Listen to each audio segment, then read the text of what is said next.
दिन शाम घर आएंगे, जिस दिन शाम घर आएंगे, जिस दिन शाम घर आएंगे। बोलिए भक्त वत्सल भगवान की जय। बांके बिहारी लाल की। और भगवान को तो लीला ही कुछ और करनी थी।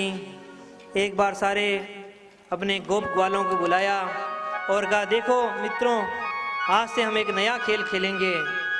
मित्रों ने कहा, भाई कौन सा खेल? अब तो हम माखन चोरी की लीला करेंगे और वही खेल खेलेंगे। मित्रों ने कहा, लाला तेरे घर में कौन सी कमी है जो माखन चोरना पड़ेगा हमें? भगवान ने कहा, मेरे घर में तो कोई कमी नहीं, पर इस श्रीदामा को देखो, 1.5 हड्डी का, इस बिल्लु मंगल को देखो। जब इनसे पूछता हूँ कि खाने को घर में कुछ नहीं है क्या, तो कहते हैं होता तो बहुत माखन है, पर क्या करे पिताजी, मथुरा जाकर बेचकर आ जाते हैं। तो गायों की सेवा करने को हम ब्रज के ग्वाला और माखन मिश्री को खाने के मथुरा के लाला, ये थोड़ी चलेगा। और भगवान ने निश्चय किया कि अब हम घर घर माखन चोरी करेंगे और प्रभु की माखन चोरी लीला प्रारंभ हो गई। बोल माखन चोर भगवान की जय। अब गोपियों को बड़ा ही आनंद आने लगा और अब तो सारी की सारी गोपियां कभी माँ यशोदा के पास में पहुंच जाती, कुछ तो सही शिकायतें करने, कुछ झूठी शिकायतें करने। लक्ष्य केवल एक की जितनी देर शिकायतें होंगी उतनी देर प्रभु का दर्शन होवे। सारी की सारी गोपियां पहुंच गई। मैया ने कहा, भाई कैसे आई हो? आज तो मैंने कोई गीत गाने का बुलावा तो दिया नहीं है। गोपियां कहती है, मैया आज तेरे लाला के गीत गाने नहीं आई है, आज तेरी लाला की करामात सुनाने आई है। मैया ने कहा, क्या किया मेरे लाला ने? कहा, देख मैया, हम पीठ पीछे तो कुछ कहेंगी नहीं, पहले अपने लाला को सामने बुला, उसी के सामने सारी बात कहेंगी। मैया ने आवाज दी, लाला बाहर आओ। अब बेचारे जब कन्हैया बाहर आ गए और गोपियों के देखा, और जब मैया घूरने लगी तो बेचारे नंद के लाला तो अपना मुंह फुलाकर गर्दन नीचे करके खड़े हो गए, बिल्कुल भोली सी सूरत बना के। मैया ने सोचा, देखो शिकायत करने आई है, पर मेरा लाला तो क्या कुछ करता होगा। गोपियां कहती है, मैया इसकी भोली सूरत पर मत जाओ, आपके लाला के पेट में डाढ़ी है जिसे हम ही जानती हैं, आप नहीं जानती अभी। मैया ने पूछा, भाई क्या किया मेरे लाला ने? तब एक गोपी कहती है, मैया वत्सान मुंचन क्वचिद असमये क्रोश संजात हास है। आपका जो लाला है वो हमारे घर में आता है और कोई भी समय नहीं होता और बछड़े को खोल देता है। मैया ने कहा, गाय धोने का समय हो रहा होगा इसलिए खोल देता होगा। गोपी ने कहा, नहीं मैया, क्वचिद असमये, कोई भी समय नहीं रहता तब खोलता है। और जबकि एक बार तो मैंने कहा कि लाला गाय धोने का समय हो गया है, बछड़ा खोल दे, तो हमें आंख दिखाकर कहता, मुझे अपना क्या नौकर समझ रखा है? और जब कोई भी समय नहीं होता तब भी बछड़े को खोल देता है। सुखदेव जी कहते हैं, राजन गोपी इस बहाने हम सबको एक संकेत देती है। बछड़ा कौन है? यह अज्ञानी जीव ही बछड़ा है जो जन्म मरण रूपी रस्सी में बंधा हुआ है। अनेक जन्म बीत जाते हैं साधन करते करते, पर साधनों के द्वारा मुक्ति प्राप्त नहीं होती। पर भगवान जिसे बीच में ही देख लेते हैं उसे अधिकारी बना देते हैं मुक्ति का। इसीलिए प्रभु का नाम है मुकुंद। मुक्तिम ददाति इति मुकुंद। जीव चाहे तो अनेक कल्पों में भी अपना कल्याण नहीं कर सकता, पर प्रभु बीच में ही कृपा दृष्टि करके उसे परम पद के अधिकारी बना देते हैं। गो मैया कहती है, देखो बच्चों का तो स्वभाव ही है शैतानी करना, परेशान करना। एक बार जोर से डांट दोगी तो मान जाएगा। एक गोपी कहती है, मैया हमने वो भी करके देख लिया, जब हम डांटती हैं तो इतनी जोर से हंसता है कि उसकी हंसी देखकर हम डांटना ही भूल जाती हैं, क्या करें। मैया ने कहा, कोई बात नहीं, जब घर में आए तो खूब माखन मिश्री परोस के रख दिया करो। एक गोपी बोलती है, मैया वो भी करके देख लिया, जब हमने कहा माखन मिश्री परोस के रखा तो कहने लगा, मुझे क्या भिखमंगा समझ रखा है, मेरे घर में कोई कमी थोड़ी है। तो हमने कहा, लाला जब घर में कमी नहीं है तो चोरी क्यों करता है? तो हमसे कहता है क्या करूं, चोरी के स्वाद में आनंद ही कुछ और है, इसीलिए मैं चोरी करता हूं। मैया कहती कोई बात नहीं, बच्चा है, छोटा है, ऊपर माट मटका छींके पर लटका दिया करो, फिर क्या करेगा। गोपी बोलती है मैया तू बहुत भोली है, तेरा जो लाला है ना उसने एक पूरी मंडली बना रखी है, चोर विद्या प्रचार मंडल, उसका ये अध्यक्ष है। मैंने माट मटका ऊपर छींके पर टांग दिए तो एक मोटे तगड़े बालक को अपना घोड़ा बनाता है, उसके ऊपर दूसरा चढ़ता है, उसके ऊपर तीसरा चढ़ता है और उसके ऊपर ये अध्यक्ष महोदय चढ़ते हैं। खुद तो माखन खाते ही हैं और सारा का सारा माखन गोप ग्वालों को लुटा भी देते हैं। एक गोपी कहती है मैया मेरे से सुन, मेरे घर में घुस गया, सारे के सारे ग्वाल बाल आ गए, घोड़ा बन गया, माखन भी खा रहा था, मैंने कहा कोई बात नहीं, खाने की चीज है, ग्वाल बालों को भी लुटा दिया। और फिर इसने ऐसी आवाज निकाली कि मेरे घर पर हजारों बंदर टपक पड़े और उन बंदरों को भी खूब माखन मिश्री खिलाई। पता नहीं, ऐसा लगता है कोई पूर्व जन्म की रिश्तेदारी है इसकी बंदरों से। भगवान सोचते हैं भाई रामावतार में इन बंदरों ने हमारी खूब सेवा करी, तो इस अवतार में तो इनका माखन मिश्री के द्वारा अपना कुछ ऋण उतारने का प्रयास तो करें। और मैया बंदरों का तो स्वभाव होता है, जब पेट भर जाता है तो वह तो सूंघ कर चले जाते हैं, खाली हो गए, और जब सूंघ कर चले गए तो तेरे लाला ने उन मटकों को सूंघा और कहता अरे कितना सड़ा गला माखन है जो बंदर भी नहीं खाते, और सारे के सारे मटकों को धड़ाम से गिराकर फोड़ कर चला गया। एक गोपी कहती है मैया मेरी सुन, मेरे घर में तो न गाय है न गोरस, जब मेरे घर में घुस गया तो इसे बड़ा ही क्रोध आया, कहने लगा रे एक घर है कोई शमशान घाट, न कहीं माखन है न कहीं दूध पीने को है। जब कुछ नहीं मिला तो गुस्सा करके चला गया, और हम सब जब रात को सो रहे थे तब हमारे घर में घुस गया, और मेरी जो चोटी है उससे मेरे पतिदेव की दाढ़ी से बांधी और बांध कर वहां से चला गया, और जोर से इतनी हल्ला किया घर के बाहर कि हम डर गए कि कौन आ गया। तो बेचारे इधर मेरे पतिदेव खड़े होकर भगे, इधर मैं खड़े होकर भगूं, दोनों ने इतना जोर लगाया कि उनकी दाढ़ी भी टूटकर बाहर आ गई और मेरी चोटी भी नहीं रही।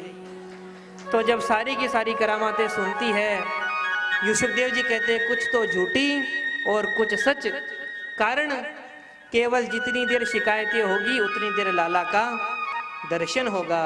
और मैया जब लाला की तरफ देखती है तो प्रभु गर्दन नीची कर लेते हैं, और जब दृष्टि गोपियों पर होती है तो लाला फिर टेढ़ी निगाह करके देखकर कहते हैं गोपियों को मन ही मन कर लो जितनी शिकायतें, आखिरकार बदला तो मैं ले ही लूंगा।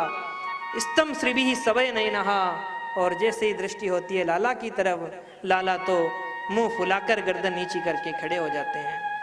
मैया ने कहा देखो मैंने सब चीज सुन ली, पर जिस दिन मुझे रंगे हाथ पकड़कर बताओगी मेरे लाला को, उसी दिन मैं मानूंगी, नहीं तो मैं ये बात नहीं मानूंगी।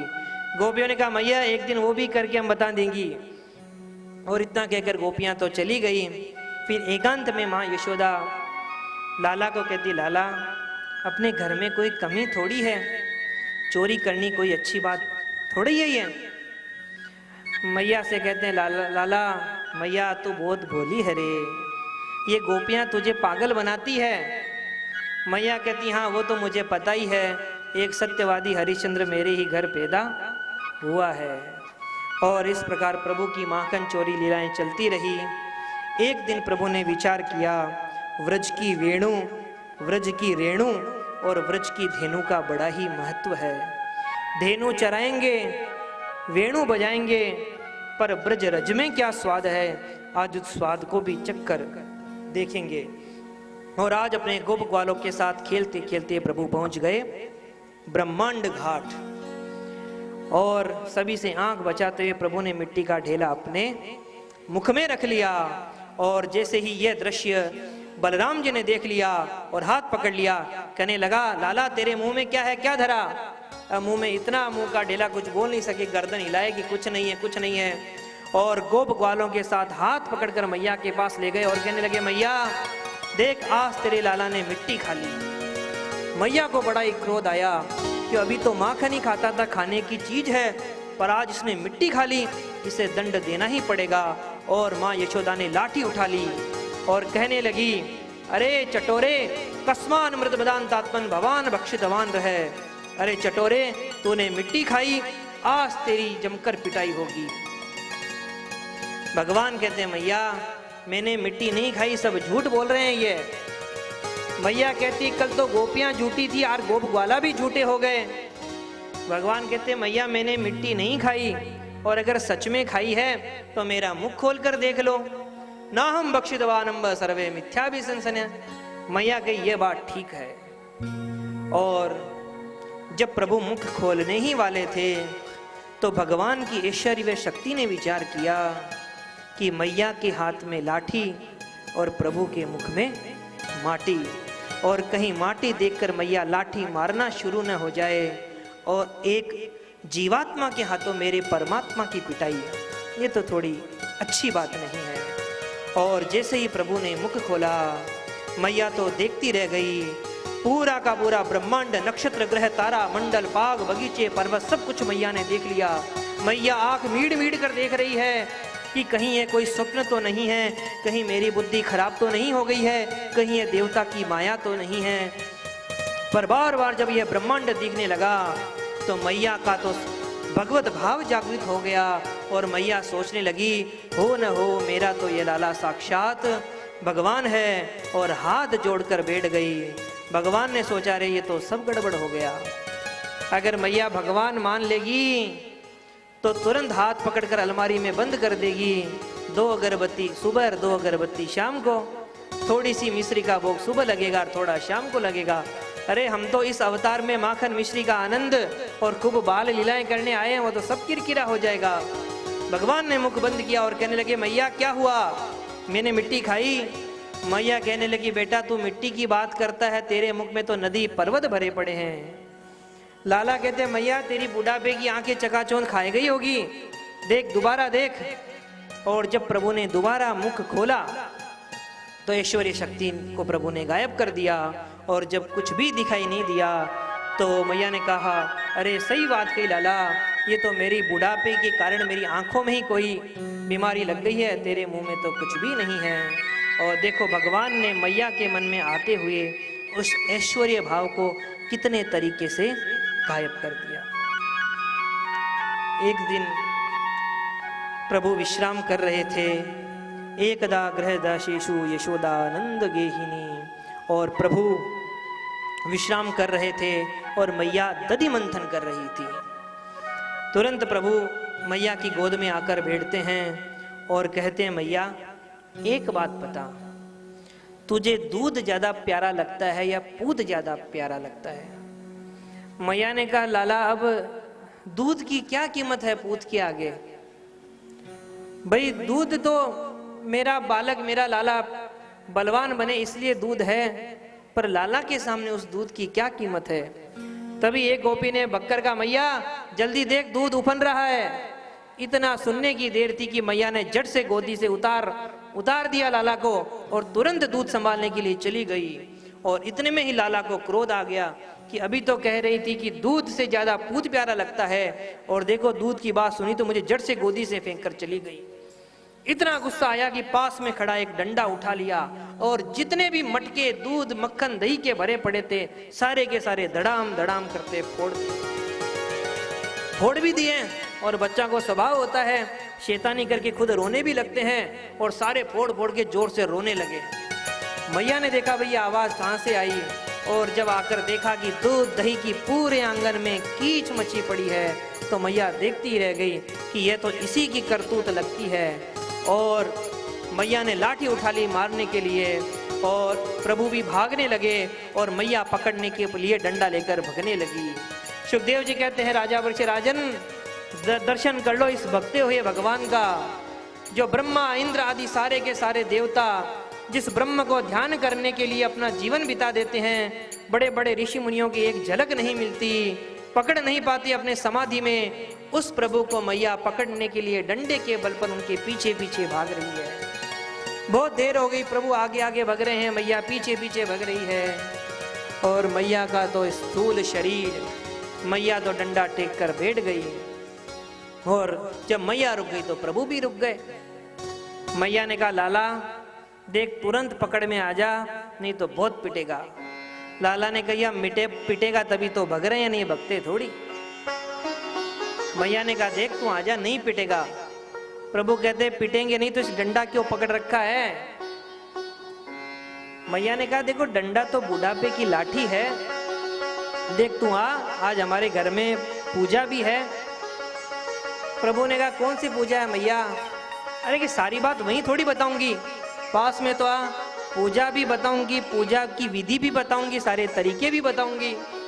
जब मैया ने बार बार कहा तो प्रभु क्या जाने कौन सी पूजा। और जब प्रभु पास में आए तो मैया ने आगे बढ़कर गप से हाथ पकड़ लिया। और जब हाथ में प्रभु के आ गए तो अब जोर जोर से प्रभु रोने लगे, क्योंकि मैया ने कहा आज मैं तुझे दंड देकर रहूंगी। और जो भी काजल आंख में लगा रखा था, रोने के कारण सारा का सारा कपोल भी प्रभु का काला हो गया। और मैया ने सोचा लाला ज्यादा रो रहा है तो डंडा तो नहीं मारना चाहिए, पर एक उखल में प्रभु को रस्सी लाई और बांधने का प्रयास करने लगी। पर जितनी भी रस्सियां आई सारी की सारी रस्सियां 2 अंगुल कम ही पड़ती गई। तदपि द्वयंगुलम न्यूनम।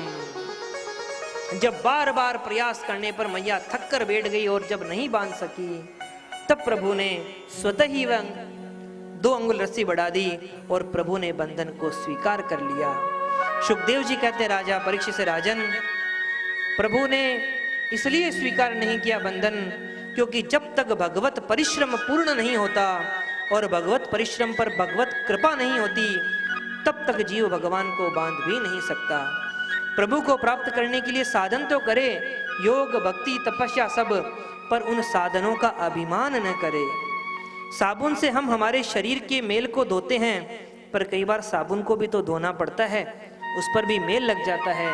तो साधनों का जब अहंकार हो जाता है तब जीव प्रभु को प्राप्त नहीं कर सकता। पहले साधन करे और साधन के बाद में जब भगवत कृपा होती है तब यह जीव भगवान को बांधने में सफल होता है। और उदर में बंधन, दाम माने बंधन और उदर माने पेट में प्रभु का बंधन कर दिया और नाम पड़ गया दामोदर। बोलो दामोदर भगवान की जय। और पेट में बंधन स्वीकार कर लिया, दामोदर प्रभु का नाम पड़ा। उखल में बांध कर मैया तो चली गई। प्रभु आगे बढ़ते हैं। नंद की देहरी के बाहरी 2 वृक्ष हैं यमलार्जुन के, उन्हीं को खींचते हुए प्रभु आगे निकलते हैं। दोनों वृक्ष धड़ाम से गिर जाते हैं और शापित कुबेर के 2 पुत्र होते हैं नलकूबर मणिग्रीव, वो उन वृक्षों की टूटने की भयंकर ध्वनि के बीच में प्रकट हो जाते हैं। नलकूबर मणिग्रीव को नारद जी ने श्राप दिया था, नग्न होकर स्नान कर रहे थे तो श्राप दे दिया जाओ वृक्ष बन जाओ, और वही वृक्ष आज टूटकर गिर पड़े। और जब वृक्षों के टूटने की ध्वनि हुई तो नंद बाबा भगे भगे आए और प्रभु श्री कृष्ण को बंधनों से मुक्त कर दिया। और सोचने लगे अभी तक तो दैत्य राक्षसी मेरे पुत्र पर, मेरे लाला पर कष्ट बनकर आते थे, मारने के लिए आते थे, पर आज तो मेरे द्वार पर इतने पुराने वृक्ष ही मेरे बालक पर गिर पड़े। मुझे लगता है अब यह गोकुल हमारे रहने के लिए योग्य नहीं। सभी गोप ग्वालों का कहा देखो आज हम एक इमरजेंसी मीटिंग बुलाएंगे। इमरजेंसी मीटिंग हुई और नंद बाबा ने सबको हाथ जोड़कर कहा देखो गोप ग्वालों, अब मैं इस भूमि में नहीं रह सकता हूँ क्योंकि मेरे बालक पर कष्ट ही कष्ट आ रहे हैं। गोप ग्वालों ने कहा देखो आप हमारे राजा हो, जहाँ आप जाएंगे वहाँ हम जाएंगे।